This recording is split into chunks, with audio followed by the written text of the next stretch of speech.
नमस्ते सेठी सर। नमस्ते कमलेश जी, स्वागत है आपका इंडियन बिजनेस चैनल नमस्ते पर। मैडम। नमस्कार जी प्रिया जी। नमस्कार कमलेश जी। नमस्ते सर। तो सर, सबसे पहले हम कॉर्पोरेट न्यूज़ जो है वो देख लेते हैं। मैं शुरू करती हूँ। सेबी ने एफ&ओ ट्रेडिंग विनियमन को बढ़ाने के लिए कार्य समूह बनाया है।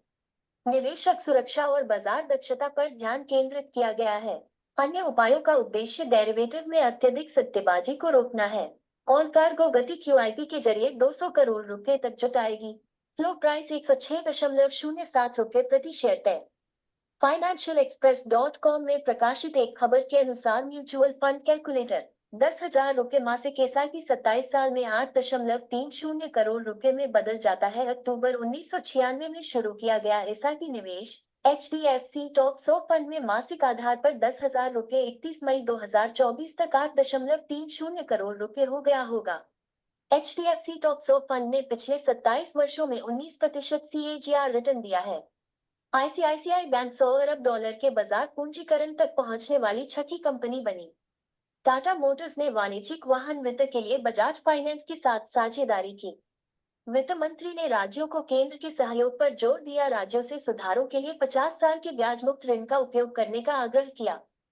सरकार कर हस्तांतरण और GST बकाया के माध्यम से राज्यों को सहायता प्रदान करती है। राजस्थान और कर्नाटक ने प्रमुख परियोजनाओं के लिए अधिक धन की मांग की। 5G स्पेक्ट्रम नीलामी का पहला दिन, सरकार को 11,000 करोड़ रुपए की बोलियां मिली। 2023-24 में भारत की विदेशी संपत्ति देनदारियों से अधिक बढ़ी। RBI data. RBI governor Shaktikanta Das ने कहा, भारत को मुद्रास्फीति को 4% तक कम करने पर ध्यान देना चाहिए। NPS में अप्रैल में 110,000 से अधिक नए ग्राहक जुड़े। NSO के आंकड़ों से पता चला कुल मिलाकर वित्त वर्ष 24 के दौरान 937,000 ग्राहक राष्ट्रीय पेंशन प्रणाली में शामिल हुए, जो पिछले वित्त वर्ष में लॉग इन किए गए 824,700 ग्राहकों की तुलना में 13.6% अधिक है। हुंडई का IPO। हुंडई का प्रस्तावित IPO अपनी भारतीय सहायक कंपनी में 17.5% हिस्सेदारी की बिक्री के साथ नए अवसर प्रदान करता है। जुटाई गई पूंजी हुंडई की कोरियाई मूल कंपनी को वापस कर दी जाएगी, जिससे भारत की विदेशी मुद्रा भंडार या विनिमय दर पर प्रभाव कम से कम होगा। तो ये थे आज के कॉर्पोरेट न्यूज़। कमलेश जी, हम हाँ आज जी। आपसे बैंक के बारे में बात करना चाह रहे थे। आपने कई साल बैंक्स में काम किया है, you been an ex banker. तो जब हम बैंक की बात करते हैं और जब हम एक अच्छी बैंक को इवैल्यूएट करते हैं in terms of growth potential, overall performance, तो हम कुछ पैरामीटर्स जो है वो देखते हैं कि कौन सी बैंक अच्छी है, कौन सी बैंक ग्रोथ ओरिएंटेड है, जिसके लिए हम कुछ फैक्टर्स कंसिडर करते हैं। तो आज हम उसके बारे में बात करते हैं कि हमें क्या क्या चीजें ध्यान में रखनी चाहिए और क्या पैरामीटर्स देखने चाहिए। उनमें से एक है profitability ratio, asset quality, capital adequacy, loan portfolio quality, operating efficiency, customer base and growth. ये कुछ फैक्टर्स हैं। तो कमलेश जी, आप बताइए कि जनरली एक ग्रोथ ओरिएंटेड बैंक में हमें क्या देखना चाहिए। प्रिया जी, फिर से एक बार धन्यवाद कि आज आपने मुझे डिबेट में बुलाया जी। और बैंकिंग सेक्टर के ऊपर बात करने का फिर से अवसर दिया। जी। एक मेरा छोटा सा रिक्वेस्ट है कि मेरा जो टाइटल है ना, जी। उसमें थोड़ा बदलाव कर दीजिए, कमलेश शाह और जी। एक्स बैंकर कर दीजिए, नॉट अ बैंकर, जी। क्योंकि मैं अब रिटायर्ड हो चुका हूँ। जी, तो श्योर। आप एक्स बैंकर कर दीजिए जब भी पॉसिबल हो। ओके। प्रिया जी, ये जो आपने आज बैंकिंग सेक्टर को हमने चुना है हम्म। कि किस प्रकार के पैरामीटर्स के ऊपर या किस प्रकार के फाइनेंशियल नंबर्स हम्म। या किस प्रकार के रेशियो के ऊपर किसी इन्वेस्टर्स को ध्यान देना चाहिए हम्म। टू अराइव एट कि ये बैंक कितनी स्ट्रांग है, इस बैंक में निवेश कर सकते हैं कि नहीं कर सकते हैं। हम्म। अगर मार्केट में उसका जो रेट चल रहा है तो वो रेट अब ये सही रेट है क्या, कि ये रेट से लोगों को खरीदारी करनी चाहिए। तो हम्म। वैसे अनेक पैरामीटर के ऊपर आज हम बात करेंगे। जी। और अभी आपने जो कहा, तो मैं साथ में एक बात ये भी कहना चाहूंगा कि भले आज हम बैंकिंग सेक्टर के ऊपर डिस्कशन कर रहे हैं, हम्म लेकिन ये जो 8-10 रेशियोज के ऊपर हम बात कर रहे हैं ना, तो हम्म उनमें से करीबन 5-6 रेशियो तो ऐसे हैं कि जो हर प्रकार के, हर सेक्टर के इंडस्ट्रीज के लिए वो लागू होता है, हम्म कि बेसिस ऑन दैट एनालिसिस आप ये निर्णय कर सकते हो जी कि ये स्टॉक में इन्वेस्ट करना चाहिए कि नहीं करना चाहिए। हम्म अभी आपने जो कहा है प्रॉफिटेबल रेशियो, जी वो एक्चुअली बता रहा है कि ये bank how efficiently profit generate कर रही है, या उसकी प्रॉफिटेबिलिटी रेशियो यही बताएगी कि the capital deployed, hmm bank जो कैपिटल डिप्लॉयड कर रही है उसके सामने वो कितना अर्न कर रही है। हम्म सॉरी, अब इन दैट केस हम लेमन की लैंग्वेज में समझने की कोशिश करेंगे हम्म ताकि अपने दर्शकों को भी सुविधा रहे। जी मान लीजिए कि आज हम बैंक 100 रुपये की कैपिटल लगाती है, पूंजी लगाती है। अब 100 रुपया में ऐसा भी हो सकता है कि बैंक का अपनी पूंजी कुछ 20 रुपया हो, 25 रुपया हो, और बाकी का 75 रुपीज जो पब्लिक से डिपॉजिट कलेक्ट करते हैं वो हम्म होती है। जी ओके, तो आज ये 100 रुपये के डिपॉजिट जो हम कलेक्ट करेंगे, हम्म उसमें से मान लीजिए कि 75 रुपये पब्लिक की डिपॉजिट है, जी जिसमें पब्लिक को कम से कम आज के हिसाब से 7% का रिटर्न तो आपको देना होगा। हम्म तो उसका मतलब ये होता है जब तक बैंक 7% का मुनाफा करती है तब तक वो एट पार आ रही है, no profit no loss basis के ऊपर।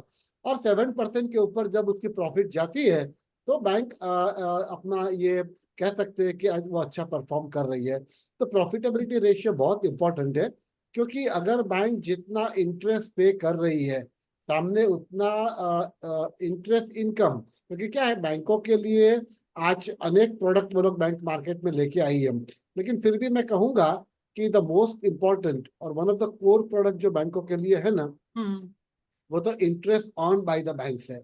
तो जी interest earning should always be higher than what the interest you pay. अब हम्म ये जो एग्जांपल हम बात कर रहे थे, अगर हम सालाना मान लीजिए कि 14% 15% का बैंक प्रॉफिट करते, यानी 100 रुपये में से बैंक 14 रुपया 15 रुपया बना लेती है, 7 रुपये सामने पे करती है, तो करीबन 7-8 रुपया उसके हाथ से बचते हैं। हम्म बाकी थोड़े एडमिनिस्ट्रेटिव एक्सपेंसेस निकाल भी दो तो भी उसके बाद जो प्रॉफिट बचता है, तो हम्म ये एक पैरामीटर होता है कि इस बैंक ने कैपिटल डिप्लॉय कितना किया है और हम्म उसके ऊपर कितना अर्न कर रहा है। अब क्या होता है कि कोई बड़ी बड़ी बैंकों होती है उससे कैपिटल बेस बहुत वास्ट होता है, बहुत वास्ट।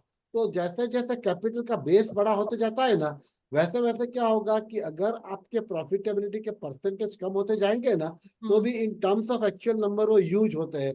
यानी इमेजिन कर लीजिए कि हाइपोथेटिकली कोई एक बैंक की पूंजी 1 लाख करोड़ रुपया है। हम्म अब 1 लाख करोड़ की पूंजी वाली कोई बैंक होगी, अगर वो 10% भी समझे प्रॉफिट बना लेती है तो 10,000 करोड़ रुपया वो बना लेती है। उसका out going by way of interest and other expenses 8% है, तो भी वो 8,000 करोड़ का एक्सपेंसेस के सामने 2,000 करोड़ रुपया मुनाफा बनाती है। तो हम्म इस प्रकार से ये एक जो आपने बताया ना कि प्रॉफिटेबिलिटी का रेशियो है ना, वो बहुत इंपॉर्टेंट है। प्रिया जी, हम सब रेशियो के बारे में बात कर सकते हैं, लेकिन मेरा एक सजेशन है, अगर आपको ठीक लगे तो आप, your question are most welcome. जी लेकिन जनरली क्या होता है, हम्म बैंकिंग सेक्टर में है ना कुछ 5 इंपॉर्टेंट रेशियो होते हैं। जी वो रेशियोज के ऊपर हर, मैं ये कहूँगा, इक्विटी रिसर्च करने वाले या हर फंड मैनेजर्स हो गए, उन उन लोग इसके ऊपर काम करते हैं।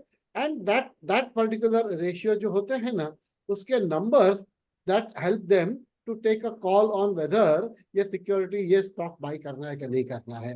तो ऐसा कुछ प्रमुख 5 मेरे ध्यान में है, उसके ऊपर हम बात करें कि आप कहेंगे उस तरह आगे बढ़े। सर आप बता सकते हैं रेशियोज के बारे में।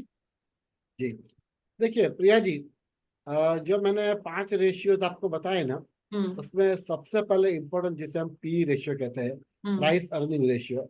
अब ये मैं कहूंगा कि price earning ratio across the industries, hmm और ये ratio is heavily used for valuing the stock or whether investor is how much willing to invest at a particular price in this stock. तो PE ratio जो है ना, वो बहुत ही dominating factor है, जो आपको ये डिसीजन लेने में हेल्प करेगी कि इस रेट से इस कंपनी के स्टॉक में हम जा सकते हैं कि नहीं जा सकते। उसकी फॉर्मूला बहुत सिंपल होती है, स्टॉक की जो शेयर प्राइस होती है divided by earning per share जो फिगर आता है उसके ऊपर हम जाते हैं। पर मैं ये कहूंगा कि ये एक बहुत इंपॉर्टेंट रेशियो है जो मैं मानता हूं कि इंडस्ट्रीज में सारे इक्विटी रिसर्च वाले यूज करते हैं। जी। Okay, can I go for number 2? Yes sir, please. या सेकंड जो एक है ना most important ratio for banking sector में कहूंगा, उससे कहते हैं price earning growth ratio, PEG ratio भी कहते हैं। जी। उसमें क्या होता है कि price earning ratio is divided by the projected earning project EPS growth. ये इंपॉर्टेंट किस लिए होता है? देखिए, बैंकिंग सेक्टर में कभी कभी क्या होता है कि कोई एक पर्टिकुलर क्वार्टर में या कोई एक पर्टिकुलर ईयर के अंदर बैंक के अंदर ह्यूज डिपॉजिट्स का कलेक्शन हो गया। अब ये ह्यूज डिपॉजिट के कलेक्शन की वजह से क्या होता है कि उनकी लायबिलिटी वो प्रमाण में बढ़ती है। तो शायद वो जो सारा पैसा उन्होंने पब्लिक से बोरो किया है वो ऑल मार्केट में डिप्लॉय नहीं कर सकते हैं। तो क्या होता है कि वो पैसे के ऊपर उतना रिटर्न नहीं आता है जितना आना चाहिए। तो वो एक पर्टिकुलर बेसिस के ईयर के ऊपर से कि ये पर्टिकुलर क्वार्टर के ऊपर से ये डिटरमाइन करना कि ये ईपीएस उसका आज ये है तो ये उस पर जाना चाहिए कि नहीं जाना चाहिए।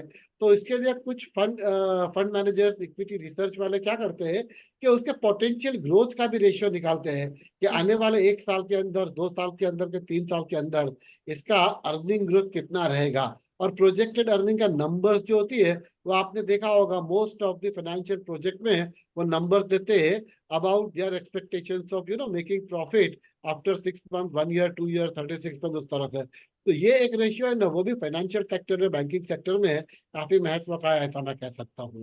जी। थर्ड रेशियो जो मैं कहना चाहूंगा उसे हम कहते हैं price to sales ratio. Price to sales ratio में एक ऐसा हो जाता है कि स्टॉक प्राइस, जो स्टॉक की प्राइस है, जी। डिवाइडेड बाय सेल्स पर सेल्स की जो वैल्यू आती है वो होती है। अब बैंकिंग प्रोडक्ट में सेल्स के रेशियो का भी इंपॉर्टेंस इसी तरह से ही बढ़ा हुआ है कि आज मान लीजिए कि मार्केट में मेरे पास मल्टीपल प्रोडक्ट नहीं है तो मेरा सेल्स का रेशियो का कोई वजूद ज्यादा रहता नहीं है।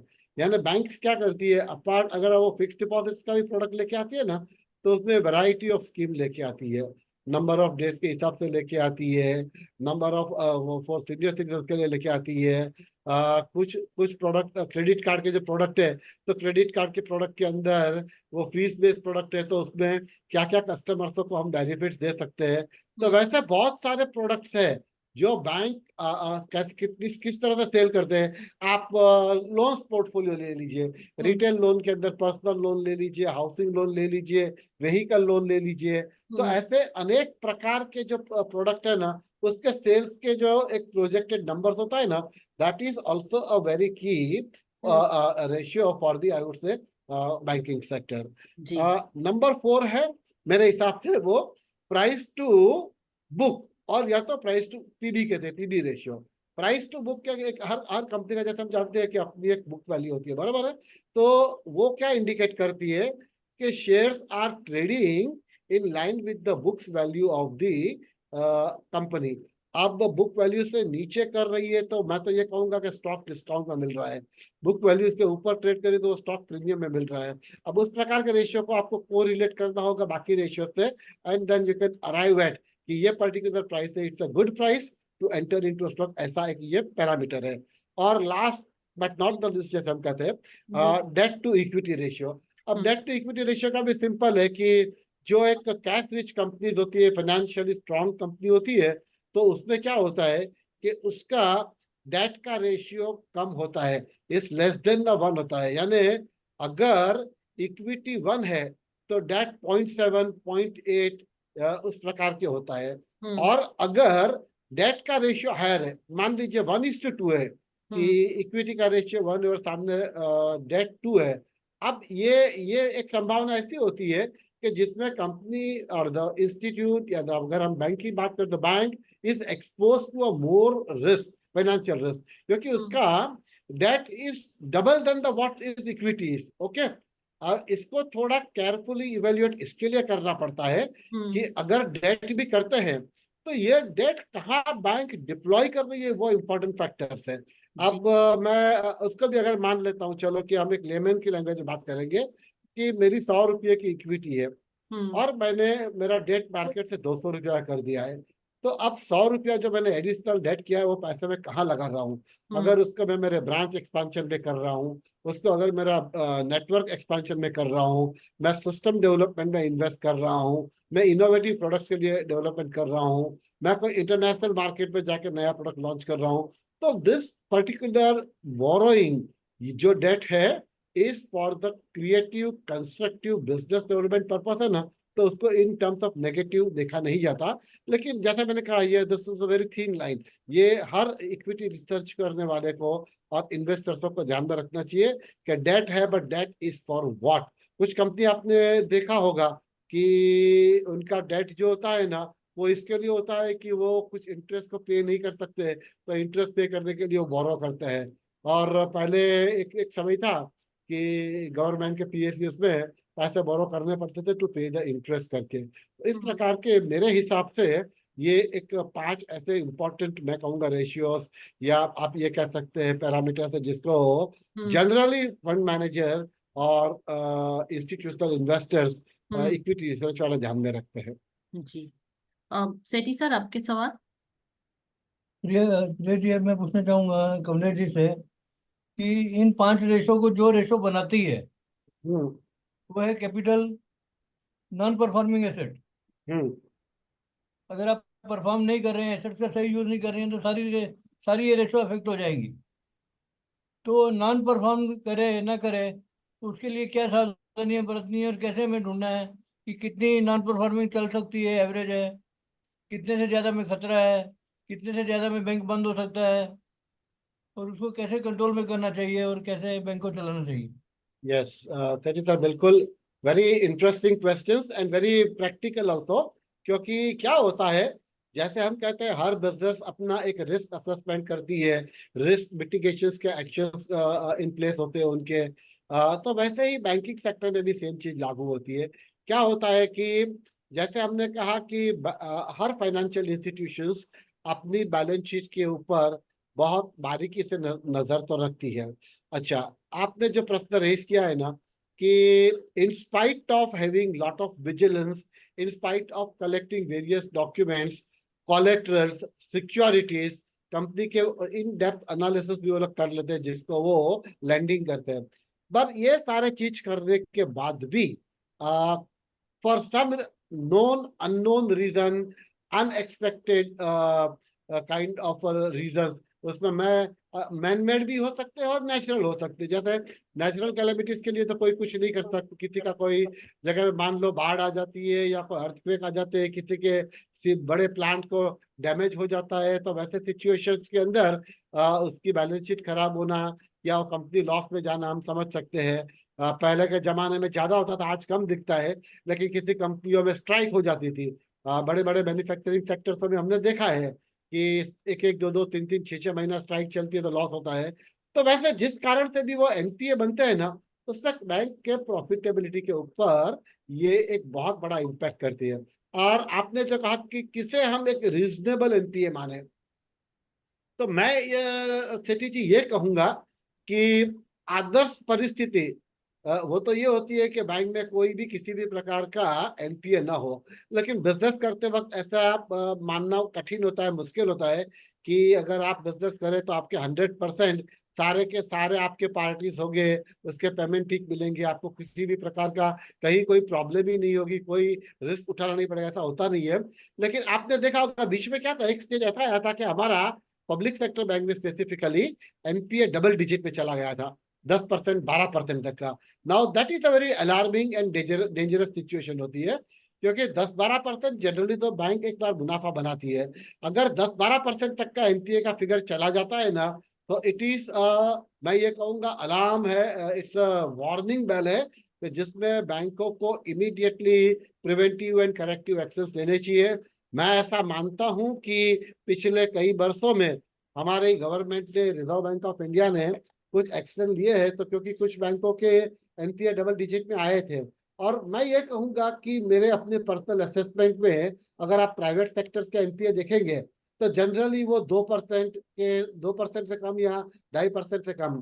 तो मैं ये कहूंगा 2% के आसपास का एनपीए जो होता है ना, उसे एक हम ये कह सकते हैं एक्सेप्टेबल काइंड ऑफ एनपीए है, क्योंकि वो एक बिजनेस रिस्क जो है, आप कितने भी मिटिगेटिंग एक्शंस ले रहे हो, प्लान्स बना रहे हो, लेकिन फिर भी 2-2.5% तक की जो होती है ना, वो एक टॉलरेंस लिमिट मैं कहूंगा। और 10% यानी 2 डिजिट के ऊपर गया, वो इट्स अ डेंजरस बैल है। अच्छा, ऐसा ही कमलेश जी इंटरेस्ट रेट और मार्जिन के बारे में है कि इंटरेस्ट रेट्स क्या है, मार्जिन क्या है उनके, और वो कितने परसेंटेज तक टॉलरेबल है, या बैंक का सही काम चल रहा है उसको दर्शाते हैं।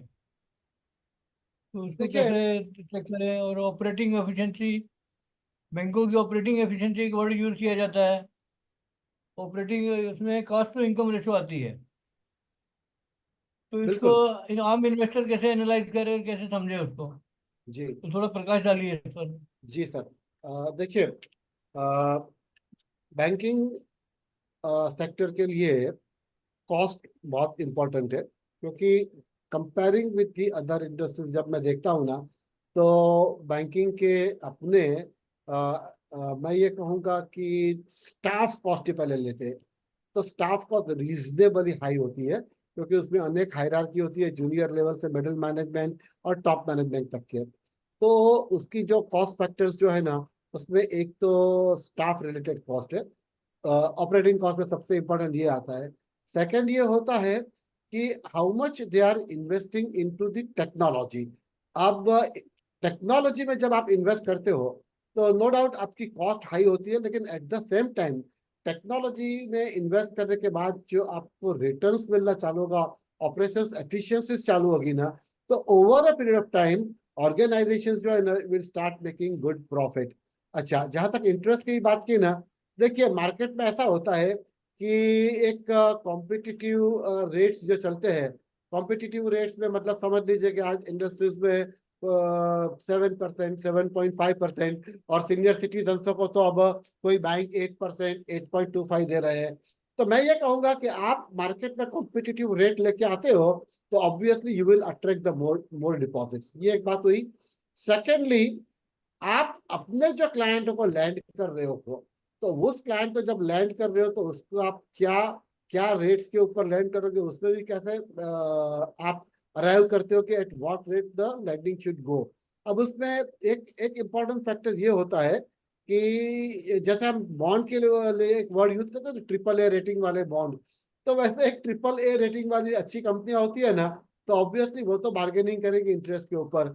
मार्केट में मान लीजिए कि 14% चल रहा है, तो भी वो तो 12%, 13% मांगेंगे।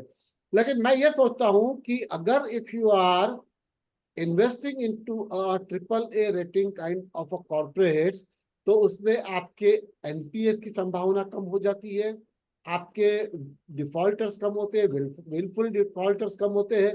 और उसमें क्या होता है कि आपका मार्जिन स्प्रेड, अब मैंने कहा 8 to 12%, 4% का स्प्रेड वो रखते हैं ना।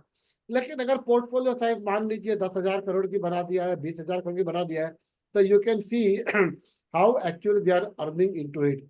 तो ये एक मार्जिन जो मैंने कहा, ये मुझे अच्छा, 4 से 5% का अच्छा मार्जिन है। और सेकेंडली मैं ये कहूंगा कि बैंकों को कॉस्ट कटिंग, मैं अभी ये देख रहा हूँ कि प्राइवेट सेक्टर बैंक में और फॉरेन बैंकों में तो कंटिन्यूअस मॉनिटरिंग होती है कॉस्ट के ऊपर। और जब जब लगता है ना कि ऑपरेशन कॉस्ट बढ़ती है या बाकी कोई कॉस्ट बढ़ रही है, तो they take immediate action to bring that cost into control. Cost cutting बहुत बड़े मात्रा में होती है प्राइवेट बैंकों में, एमएनसी में। तो हेडकाउंट कम करना। प्रिया जी, मुझे 2 मिनट जरा देंगे आप? मेरा जी I think battery is coming down, तो मैं जरा उसको एक प्लग प्लग कर लूँ इसमें 2 मिनट में। जी जी सर, हाँ, sure. meanwhile we can just have a chat with the Sethi ji. Just give me 1 or 2 minutes only. Yes sir, we'll wait for you.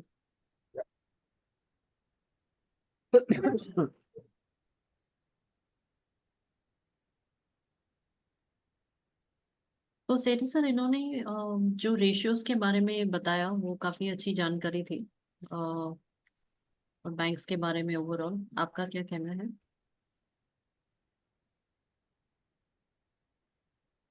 मेरा कहना अच्छा है, उन्होंने अच्छी तरह से बताया। हम्म। बैंकर होने के नाते वो अंदर का भी जानते हैं जी। कि ऑपरेशन में कैसे उसको इम्प्लीमेंट किया जाता है और कैसे उसको मॉनिटर किया जाता है, कैसे उस पर ध्यान रखना है। हम्म। तो उससे हमें ये मालूम चलता है कि एक बैंक को दूसरे बैंक से कंपेयर करना हमारे लिए इजी हो जाता है। हम्म। अगर जी। हमें मालूम पड़ेगा किस टूल से हमें करना है, तो ये सब रेशो जो है टूल्स हैं। हम्म। जी करेक्ट। टूल से हमें विश्लेषण करने का सही तरीका मिलता है हम्म। और हम किसी निष्कर्ष पर पहुंच सकते हैं, जी। और सही निष्कर्ष पर पहुंच सकते हैं। और वो यही है कि अच्छा बैंक आप कैसे खरीद सकते हैं। जब आप एनालिसिस करेंगे तो आपको मालूम चलेगा कि कौन से बैंक अच्छे हैं। हम्म। जैसे पी रेशो बताइए, किसकी पी रेशो क्या है। हम्म। अगर अच्छा बैंक है और पी रेशो कम है तो आप उसको ले सकते हैं। तो जी। इसका मतलब उसमें आगे सुधार की काफी अच्छा है। हम्म। तो बैंकों का 5 रेशो तो इन्होंने कॉमन बताई, लेकिन उसके अलावा बहुत रेशो अभी बैंक का डिपॉजिट बढ़ेगा, साथ में लोन भी बढ़ना चाहिए। हम्म। क्या प्रिया जी, आई एम देयर? हाँ, हाँ जी सर। हाँ जी, come. Priya ji, I am there. जी sir, please continue. Sorry, I just missed the link. If you can help me in reconnecting with that. आप बता रहे थे कुछ फैक्ट शीट देने गए थे, हाँ, नहीं, हम ऑपरेटिंग कॉस्ट के ऊपर जो उसके बात बारे कर में रहे बता थे। रहे थे। जी। हाँ, तो ऑपरेटिंग कॉस्ट के ऊपर मैं ये देख रहा हूँ कि आजकल तो पब्लिक सेक्टर बैंक के अंदर भी उन लोग कंटिन्यूसली उसको मॉनिटर करते हैं और समय समय पर कॉस्ट कटिंग के मेजर्स भी लेते हैं, और उनको लेना भी चाहिए। क्योंकि क्या होता है कि अगर मान लीजिए मैं बहुत अच्छे रेशियोज के हिसाब से, रेट के हिसाब से 100 रुपया कमा लेता हूँ, इन टर्म्स ऑफ रेशियो तो काफी अच्छे रेशियो से वो आए, लेकिन अगर 100 रुपये में से मेरा 80 रुपया, 90 रुपया ऐसे ही ऑपरेटिंग कॉस्ट में निकल जाएंगे, तो एंड ऑफ द डे तो हम कुछ प्रॉफिट बनता नहीं है। तो इसके ऊपर बैंक नजर रख रही है, और private sector bank, foreign bank का तो मैं पहले से ही देख रहा था, लेकिन अभी हर हर इंस्टीट्यूशन, हर बैंक इसके ऊपर नजर रख रही है, और वो रखना चाहिए।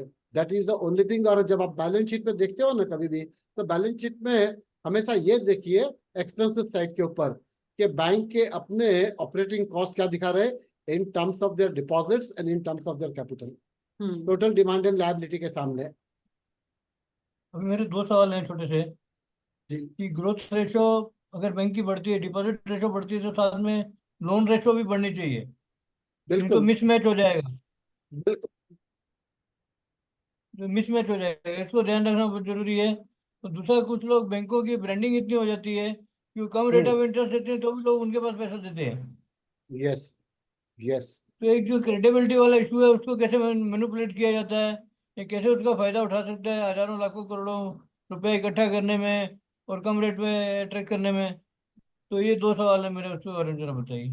हाँ, सेठी जी, आपका दूसरा क्वेश्चन है ना, उसको पहले मैं एड्रेस कर लेता हूँ। देखिए, ठीक।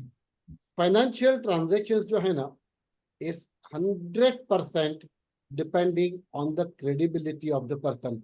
हम आपको लेमन के लैंग्वेज में भी इसको भी एक्सप्लेन करने की कोशिश करते हैं।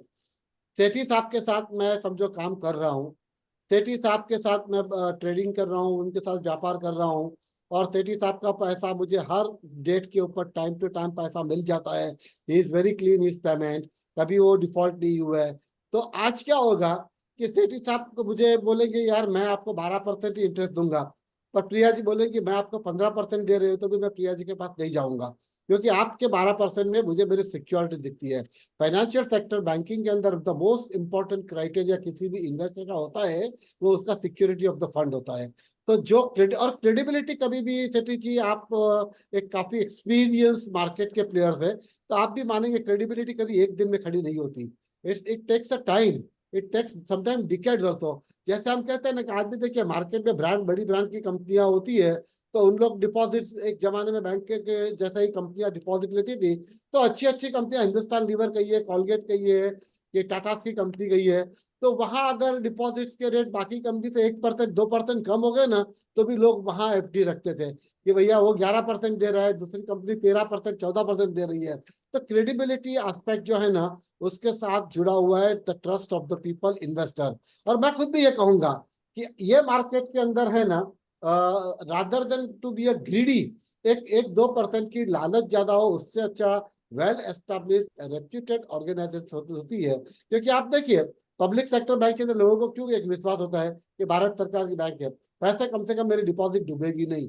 तो आपने भी देखा होगा कि जब भी मैंने तो ये एक्सपीरियंस किया है कि जब प्राइवेट बैंक मुझे 6.5% इंटरेस्ट दे रही थी तो पब्लिक सेक्टर बैंक मुझे 5.5% दे रही थी। फिर भी मैंने मेरा कुछ पैसा मैं पब्लिक सेक्टर बैंक में रखता हूँ बिकॉज सिक्योरिटी। तो ये सिक्योरिटी का एस्पेक्ट जो है ना वो सबसे इम्पोर्टेंट है, ऐसा मैं कह सकता हूँ। अच्छा, अभी हम अगर एक सवाल पूछ सकता हूँ छोटा सा, तो ये है जी कि बिल्कुल। बैंकों की रेटिंग और रैंकिंग का क्या क्या मतलब है? उससे देखिए क्या हम रिजल्ट निकालते हैं? देखिए बैंकों की रेटिंग जनरली जैसे आपने देखा होगा बाकी इंडस्ट्रीज के अंदर एक क्वालिटी का सर्टिफिकेशन होता है।